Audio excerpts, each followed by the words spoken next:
Fire away. I got to get them out of here quick.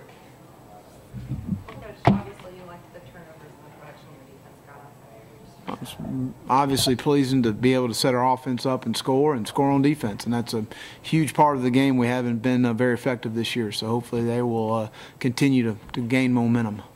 Coach, I know that obviously your job is to look at the offenses of the other teams, but Sergio Kindle and Von Miller do have some similarities. Can you just talk about what it means to benefit from having a guy who can do so many things when it comes to rushing?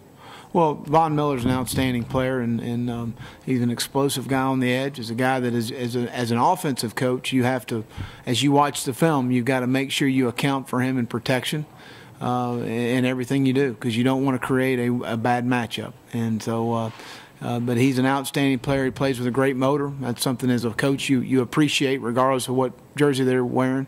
And but he's an outstanding competitor, and he's had a great career. Just as a coach, how do you know when you can have somebody be that multiple and be successful at it like that? How do we know? Yeah, I mean, like, where do they? Well, I think production. I think that they're just very productive players. Every down players that are able to do a lot of things for you, from pass rush to drop in coverage to, when you have guys that are able to play in space and also can be a pass rusher against a 300+ pound offensive lineman is something it's a talent. Is the biggest difference since Tannehill took over he's not turning the ball over? I think so. I mean, I think they're very balanced in what they do. Mike wants to keep us a balance in the run game, and in the throwing game, the play action's off of it, the pocket movement, things. I don't see a schematic change in what they're doing. As their approach. They've been very productive in every game. They've put up good numbers on everybody. And I think as much as anything, the turnovers have been ceased a little bit as far as turning the football over. But again, both quarterbacks are outstanding players, and they're great athletes. Obviously, with Tannehill being a receiver and a guy we had a hard time covering last year. So, but they've done a nice job of grooming the quarterbacks. You obviously will have a lot of respect for Tannehill, a guy that can play receiver and play quarterback. I mean, he's a phenomenal athlete. Is this kind of a pick your poison where you say we're going to try to stop Cyrus Gray? Well, I think you have to take your shots and stop the run. I mean, they're averaging 160 yards rushing a game.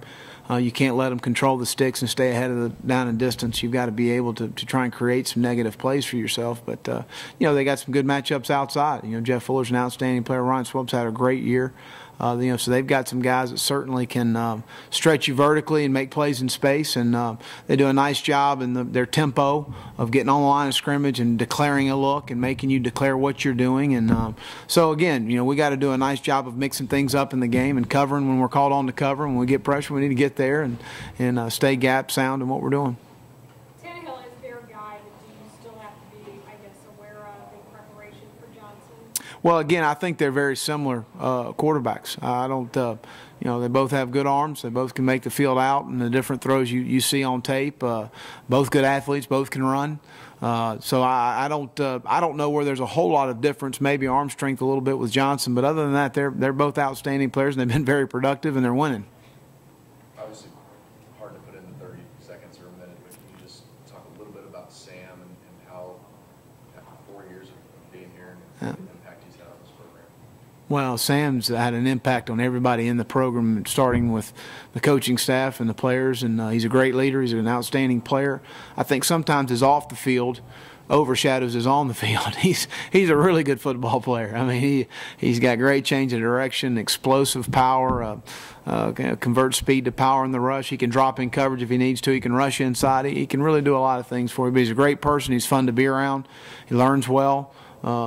Takes to coaching, is very coachable for an outstanding player, which sometimes is something you don't see every day. But we're going to miss him as a young man, first of all. But he's an outstanding player as well. So, he's a guy that if your sons grow up to be like him, you consider yourself a good father, and that's the type of young man he is. Obviously, with the emotion of that for the seniors in the last game, and we just talk about on the defense how much emotion. I mean, there's been some in the rivalry games in particular. It seems like they play even better. Well, I think again, this is a game where there's a lot of familiarity between the two teams and the players. So you're obviously going to have some, when you go play your buddies in the backyard, you want to win a little more, And I know this is certainly important in the University of Texas and our university to beat A&M. And that's what our players understand that, and they understand the importance of this game. Coach, you've talked before about the need to, or the want to just get out there immediately and play. I think you said the bad thing about football can be there's 7 days in between. Right. You got 4. Advantage, disadvantage. Well, we're both doing the same deal, so I don't look at it as an advantage or disadvantage in any regard. I think that, I think in today's age of football, whether it's 4 days or 7 days, the offenses are a little ahead of the defense right now. And what I mean by that is, we face a different animal each week. There's not a whole lot of carryover from Florida Atlantic to Texas A&M. There wasn't a whole lot of carryover from Oklahoma State to Florida Atlantic. So week to week, we're learning a new offense of what somebody does from a player standpoint, and your system has to be multiple enough to handle the different things that you're going to see. Whereas offenses rep the same offense every week. Now, they may have to adjust to a 3-down or a 4-down, but they just tweak their offense, whereas sometimes defensively it's wholesale based on schematically who you face. So that's why I think it's hard defensively, because of the week to week variety of what you play. How important was it to be able to sit down and have your players and you guys watch that A&M-Nebraska game at night after you just played for Atlanta? Well, we were working. I didn't see the TV copy. Oh, from what we understood, a lot of No, the players did. Yeah, sure, the players did. But I mean, we didn't sit down and eat popcorn and watch the game or anything. I don't know. Can you talk about the preparation? Max said he felt like, especially defensively, maybe the short turnarounds hurt you guys last year. I mean, did you tweak some things in your approach to the game this year? I think we made a couple too many adjustments, and Coach is right in that. And I think that was a mistake that I made, going in trying to tweak some things probably too much. When you have a short week, you got to look at reps. You got to look at being able to cover and make sure your players understand.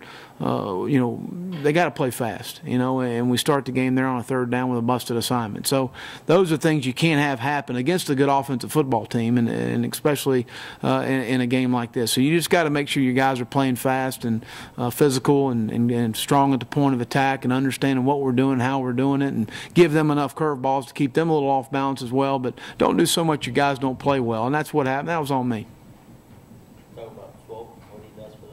Well, it does a lot of things. He's an outstanding slot receiver.